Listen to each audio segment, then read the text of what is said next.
Eugénia, muito obrigada por aceitares o nosso convite para participar deste podcast que de alguma forma vai inspirar tantas mulheres, jovens mulheres, mulheres da sua área de atuação e não só, aquelas que também estão a preparar o seu futuro para fazer parte desta área ou não. Seja muito bem-vinda.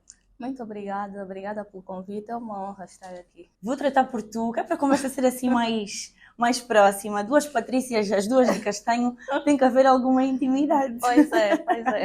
Uma coincidência boa. Não é? É verdade. É sinal de que as mentes estão alinhadas e vão pensar iguais. Isso mesmo. Eu vou começar a nossa conversa com uma frase e eu gostaria muito que terminasses esta frase e contextualizasses.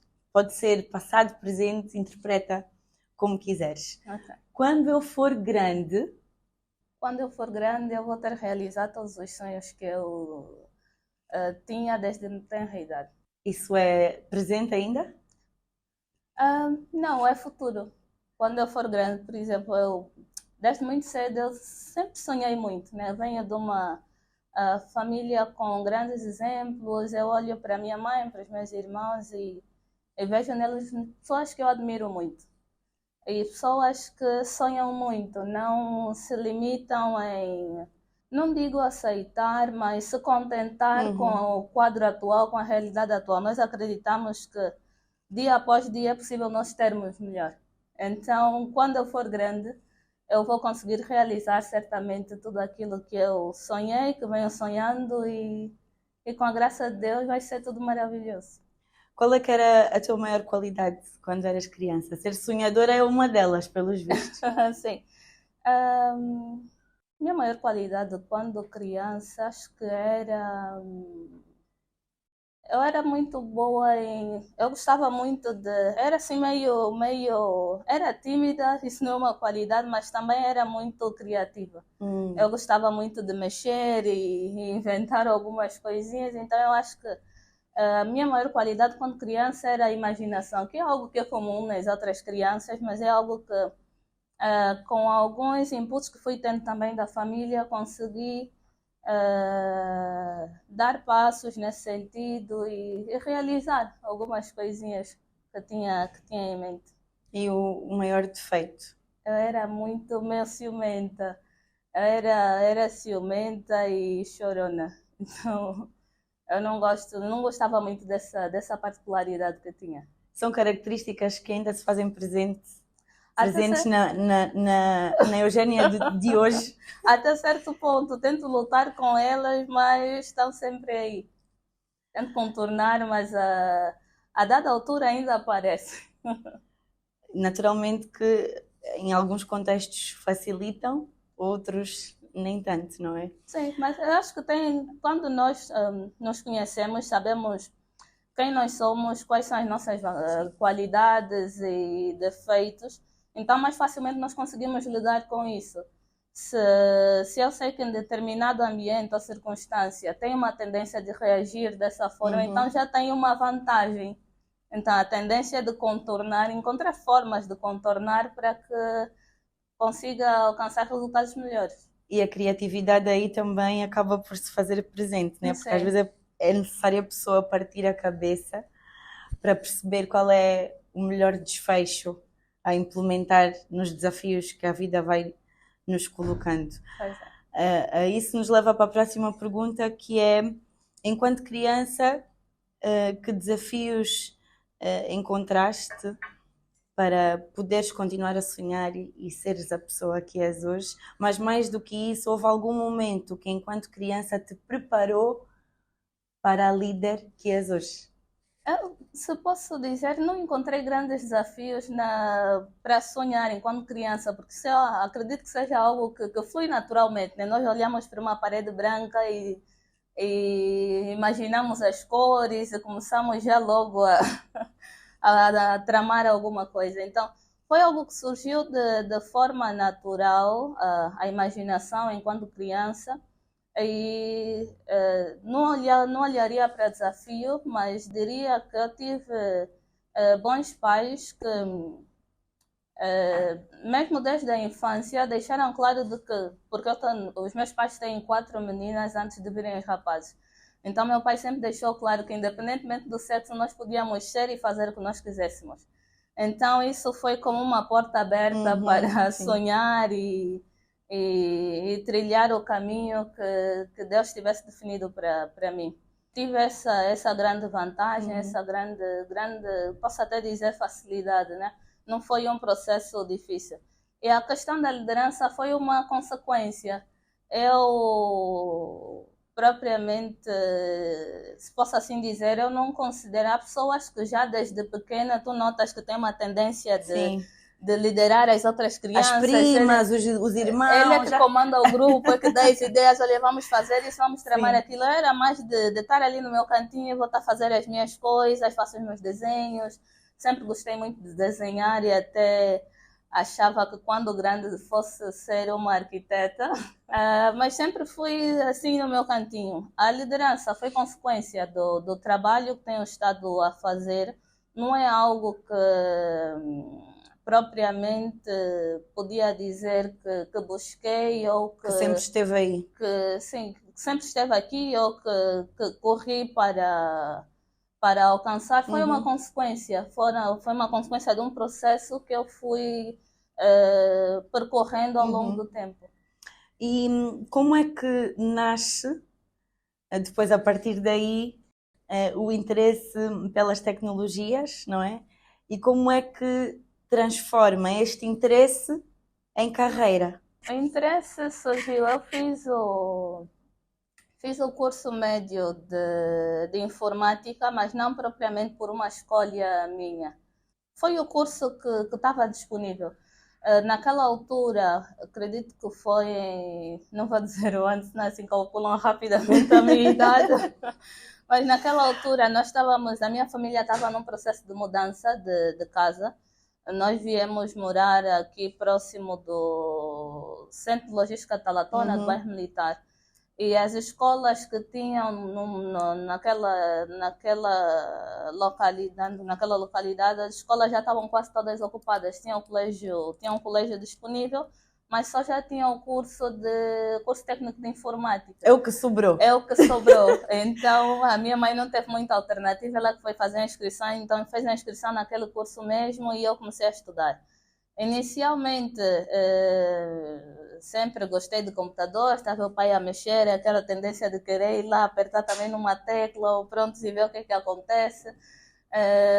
Comecei a fazer o curso quase sem expectativa nenhuma, mas comecei a notar que principalmente aquelas que eram as cadeiras chaves do curso eram aquelas que mais me interessavam e que com alguma, não diria facilidade, mas com alguma clareza eu conseguia perceber o conteúdo.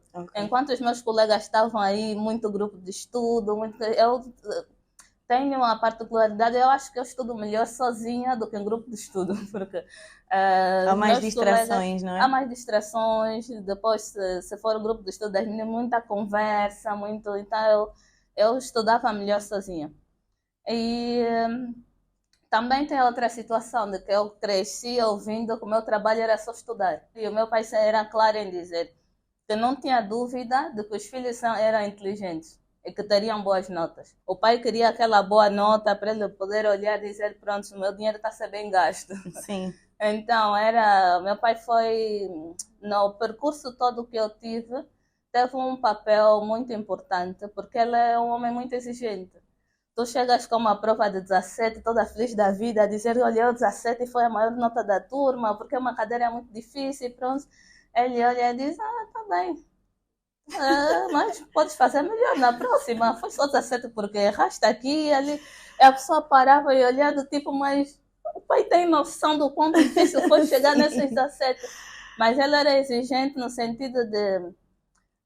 acho que a ideia era garantir que a pessoa não iria se envaidecer. Exato. E por um lado não havia de relaxar também. Sim. Se é possível tirar 20, porque parece no 17? E provavelmente porque também reconhecia o potencial que ainda tinhas e sabia que podias ir mais longe, né?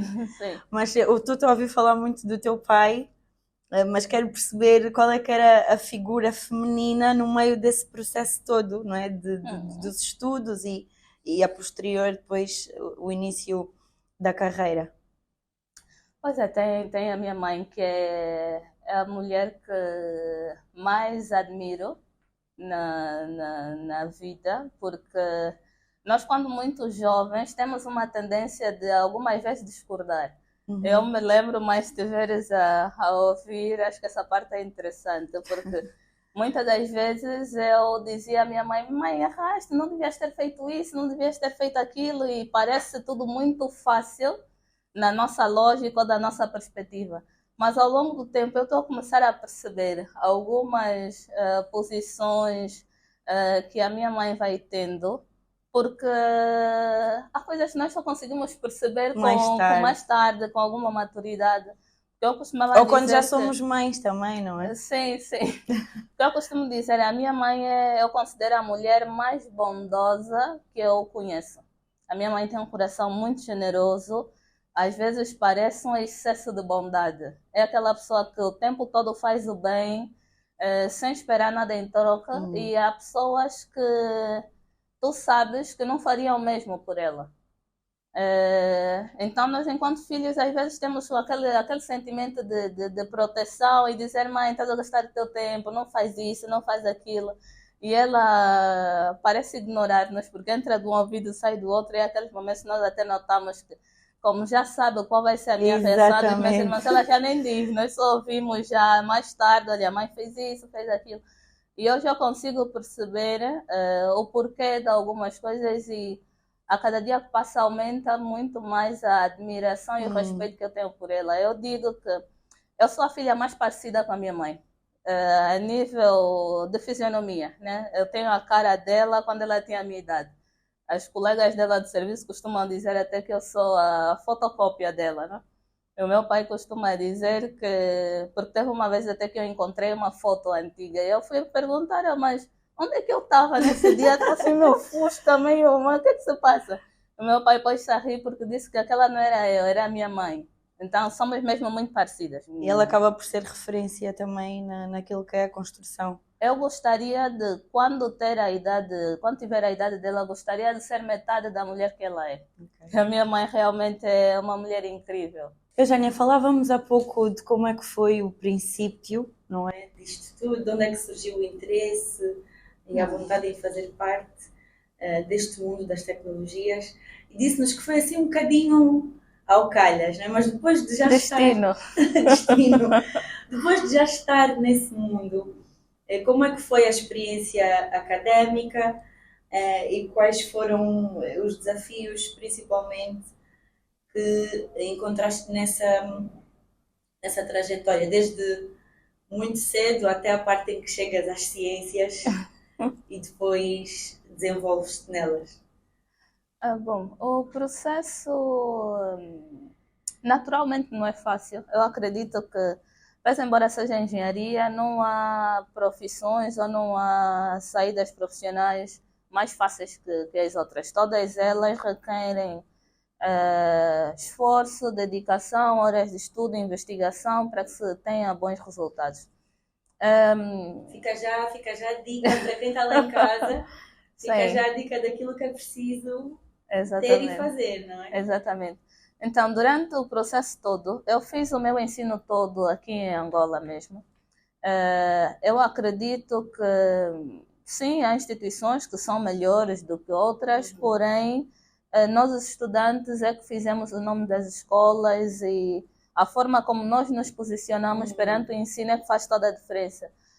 Eu, por exemplo, há momentos, eu tive nosso curso de informática, eu fiz o curso médio de informática, a faculdade, a licenciatura em engenharia informática, e o mestrado acabou sendo também numa especialidade nessa vertente.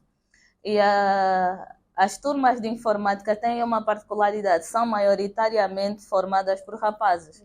Sempre fui de turmas de 10, 8 mulheres.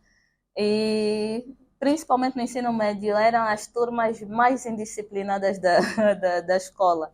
Então esse já era um grande desafio, porque no meio daquela indisciplina toda a pessoa tinha que manter o foco e e tentar absorver alguma informação daquele processo todo. E provavelmente tentar se isolar dessa reputação também, né? Sim, mas às vezes é difícil. Eu tentava não ser eu. Tentava não ser eu a cometer a indisciplina, mas não conseguia não rir. Professores, desculpa, foi mais forte do que eu. Não conseguia não rir muitas das vezes. Mas eu olhei para todo o percurso acadêmico que eu fui tendo. Eu olhei para as pessoas que estavam lá na frente com a missão de transmitir essa informação, esse conteúdo. Olhei para eles, tentei sempre olhar na perspectiva de perceber o que é que essas pessoas têm para ensinar e que tipo de valor eles têm ali para agregar no meu processo. Então, eu olho para cada um dos professores que eu tive como, se posso assim dizer, um mentor. Porque no meio de todo aquele processo, há cadeiras que nós gostamos mais do que outras, há umas cadeiras que os professores são assim meio chatinhos e nós não nos identificamos muito com eles. Mas eu tentava separar no sentido de focar no que aquela pessoa, por estar numa posição acima da minha, tem a agregar na minha formação.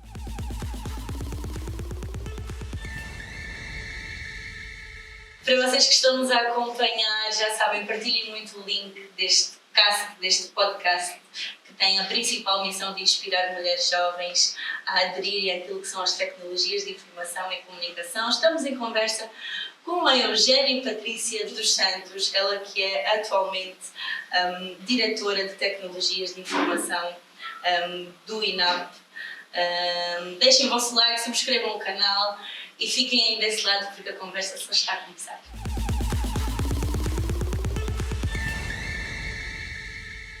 Depois de percebermos como é que funcionou o teu processo naquilo que é a formação e chegares onde chegaste hoje, certamente já passaste por muitos papéis técnicos também. Queremos finalmente perceber como é que se lida e qual é que é a transição do ser uma técnica para depois ser uma líder. O meu percurso profissional começou em 2013. Na altura eu passei por um processo de recrutamento no extinto IFAL e eu entrei, inicialmente era para entrar como técnica informática, mas posta lá foi-me colocado um desafio de trabalhar na área da qualidade e acabei sendo a coordenadora do processo de implementação da gestão da qualidade naquela instituição. Então, e acabou sendo uma das minhas grandes paixões. Eu trabalhei durante 7 anos em gestão da qualidade. Eu acho que esta função foi das que mais me deu valências para encarar os desafios que eu tenho estado a encarar hoje, a nível de liderança, porque mesmo naquela altura, a gestão da qualidade dá-nos essa vertente, que é de poder trabalhar com a gestão do topo e com a base. Então, eu não era... É a qualidade de toda a estrutura, não é? Exatamente, gestão da qualidade, otimização dos processos. Sim. Há aqueles momentos em que isso ensinou-me a ser um pouquinho mais simpática, porque eu não era muito simpática naquela altura, no início. Então, muitos colegas olhavam para mim como aquela, pronto, já veio. A que sabe tudo. A que sabe tudo, a que está aqui a apontar os nossos erros para reportar lá acima para o diretor. Fiz esse trabalho durante 7 anos, até o momento que eu senti que precisava trabalhar na minha área de formação, porque naquela altura eu fazia trabalhos a nível da IT fora da instituição, porque nós informáticos às vezes temos essa, e eu tenho essa particularidade, não gosto de sentir que está a sobrar tempo. Então encontro sempre alguma coisinha para fazer, para ocupar o meu tempo. E naquela altura chegou o momento que eu sentia que eu precisava trabalhar e desenvolver mais na minha área de formação. E foi um momento em que já atualmente na ENAP, foi um momento que eu pedi uma mobilidade para a área de informática, comecei a trabalhar lá e fui fazendo carreira nesse sentido. Primeiro ascendi a chefe de departamento e agora a diretora. Lembrando que aqui estamos a falar com a mulher mais do que com a profissional, não Exatamente. Hoje eu estou aqui não propriamente em representação da empresa do qual pertenço, mas sim a título individual. Hoje está aqui a Patrícia, que é mais conhecida pela maioria. Está aqui a Patrícia, a filha, cidadã nacional. A mulher que vai inspirar outras jovens. Exatamente. Mas, independentemente do papel que traz hoje aqui, é importante percebermos quais são os desafios que atualmente vive e encontras na posição que ocupas profissionalmente. Dois desafios. Eu sinto que me senti mais desafiada quando ascendi a chefe de departamento. Eu acho que naquele momento foi o primeiro cargo de liderança que eu assumi e a título individual, não que eu tivesse ouvido isso de alguém, mas eu sentia que os olhos estavam virados para mim. As pessoas queriam saber como é que eu haveria de me sair, como é que, tanto a nível de liderança como a nível de alcançar os objetivos e as metas da área propriamente dita. Não foi um processo fácil. Tive que dedicar. Já outras mulheres antes? Não, fui a primeira. Fui a primeira. E foi um processo muito desafiante porque o diretor na altura era homem e eu sentia que até certo ponto, logo o primeiro contato era um pouquinho aquela reação do tipo, também é uma mulher e pronto, não vamos complicar as coisas para ela, mas também não espero grande coisa. Então, eu sentia que... Eu sempre tive isso, né? Assim, com todas as pessoas com quem eu trabalho, eu tento absorver o máximo. Eu reconheço que sim, sou um ser humano em construção e que muito tenho a aprender.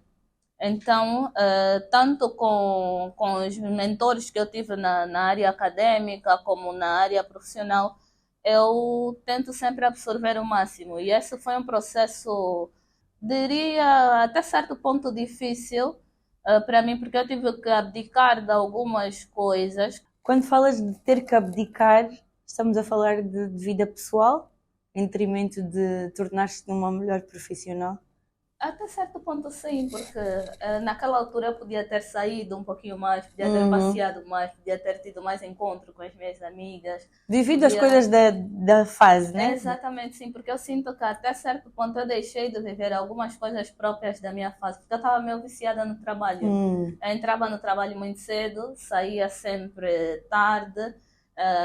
Quando sentisse que o trabalho não foi concluído na sexta-feira, no final de semana eu tirava um tempinho para trabalhar, porque a particularidade das nossas profissões aqui de engenharia é que nós precisamos ser os primeiros a chegar e os últimos a sair fazendo um trabalho de base para garantir que tudo funcione bem, porque não importa quantas horas de trabalho tu tenhas ou tu empreendas naquele projeto, o que importa é o resultado. Então, enquanto não alcançar o resultado esperado, não dá para relaxar. E essa é a consequência, ter que abdicar. Foi a consequência foi uma escolha que eu fiz, né? Saí menos, fui a menos festas de pijama, menos passeios no Mussulo e tudo mais para estar a estudar e a trabalhar. Mas não me arrependo, porque a minha personalidade também nunca foi muito de festas. Eu nunca me identifiquei muito com alguns tipos de ambiente. Então sentia-me confortável e feliz a fazer o trabalho que eu fazia. Já falámos sobre o facto de ter sido questionada profissionalmente sobre as tuas decisões pelo simples facto de seres mulher, principalmente quando chegaste a este cargo. E em função disso eu queria perceber se há já alguma decisão que foi preciso tomares e que tenha sido muito difícil ou tenhas sido questionada e julgada por isso? Creio que não.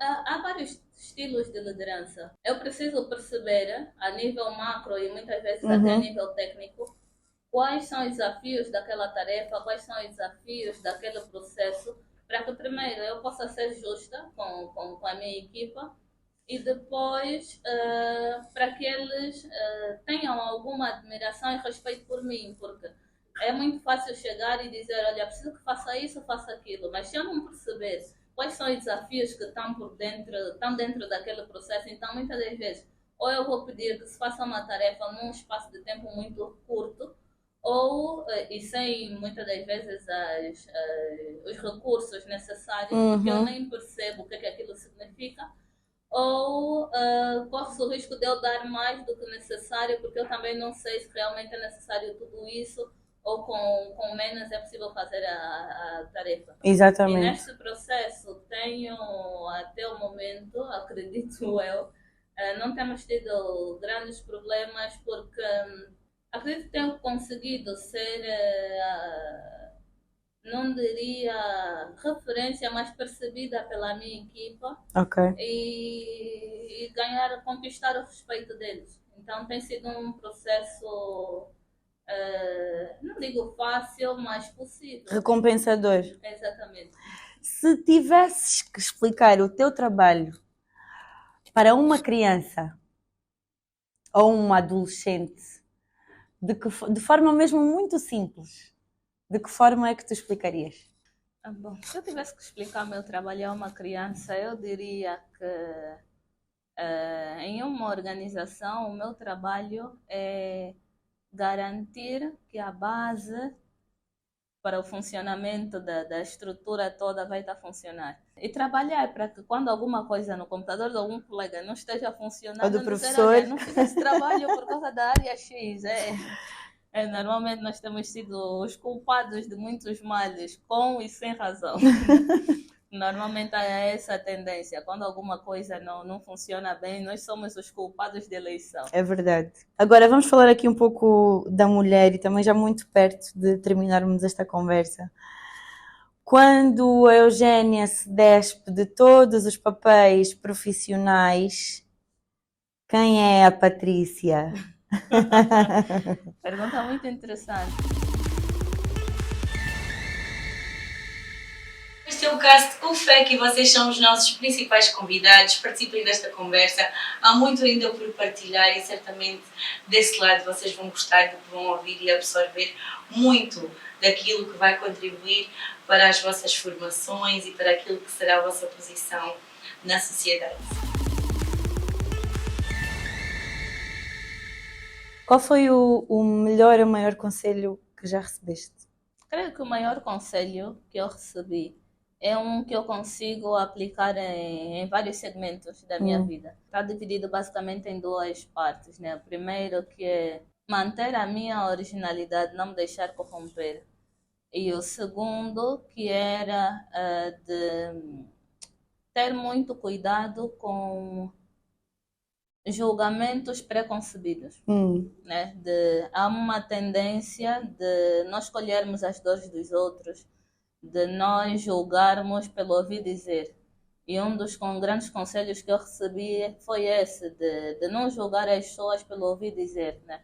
Dar a oportunidade de cada um mostrar quem ele é, ainda que durante alguma fase da sua vida tenha tido uma conduta não muito boa, mas dar a possibilidade dessa pessoa se reinventar, porque nós não somos o mesmo na maior parte do tempo. Era isso que eu gostaria que fizessem comigo e é um dos grandes conselhos que eu recebi e tenho tentado levar para a minha vida no cômputo geral até hoje. Muito bem.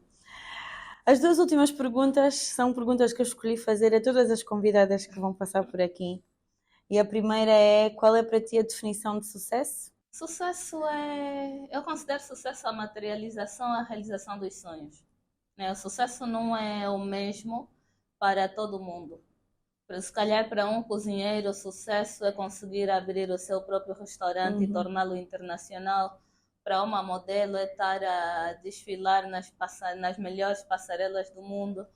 Para uma senhora que vem do campo, se calhar o sucesso é ver os filhos formados e realizados.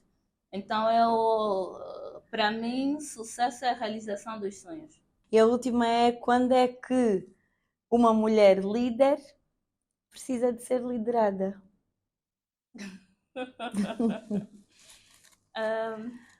Eu acho que sempre. Eu acho que, independentemente da posição em que nós possamos nos encontrar, sempre há alguém que está acima de nós. Então, em algumas circunstâncias, nós somos líderes, noutras, nós somos lideradas. Então, eu acho que essa é uma constante na nossa vida e é algo bom para nos fazer lembrar da humildade, né? Para não perdermos a cabeça, porque hoje estamos nessa posição. Amanhã a vida pode dar muitas voltas, podemos estar numa posição abaixo da que estamos hoje, ou em outro fórum nos encontramos com alguém que está hierarquicamente acima de nós. Então, há coisas que nós não gostaríamos que nos fizessem e também não devemos fazer aos outros. É verdade. Eugénia, muito obrigada por marcar presença no primeiro episódio desta conversa, deste podcast, que tem como principal missão inspirar mulheres e jovens mulheres, estimulá-las também naquilo que são as engenharias, as ciências, as tecnologias e a comunicação. Foi inspirador ouvir a tua trajetória e certamente vai ser para todos aqueles que passarem por aqui. Subscreverem ao canal e deixarem aí likes e comentários. Muito obrigada. E não sei se há uma última mensagem que gostarias de passar lá para casa, para todas as mulheres que te veem. A mensagem que eu deixo para as mulheres é: sejam destemidas, sejam sonhadoras, vão atrás dos vossos sonhos. Nós já temos o caminho feito, só precisamos passar por ele. Já não temos grandes obstáculos para alcançar os nossos objetivos. Sejam destemidas, vão atrás dos vossos sonhos, dos vossos objetivos. Lembrem-se que o gosto que tem o sucesso, quando nós sabemos que nós demos o nosso melhor, é diferente. Então não tenham receio, não tenham preguiça de trabalhar, vão atrás, deem o vosso melhor, que certamente colherão bons frutos lá na frente. Esta é a parte em que oferecemos uma lembrança para te recordares que estiveste aqui presente a contares a tua história. É a chave na casa do FECO e sempre que bebes alguma coisa certamente vais-te lembrar do quão marcante foi a tua presença por aqui e do tanto de inspiração que podes ter passado para quem nos assiste. Muito obrigada. A quem está aí em casa, já sabem, este é o primeiro episódio destas conversas tão inspiradoras. Subscrevam ao canal, partilhem muito o link do canal, deixem o vosso like e mandem sugestões, críticas, ideias. Estamos aqui para receber. Um beijinho e até o próximo episódio. És o FECO, és grande e não desistas.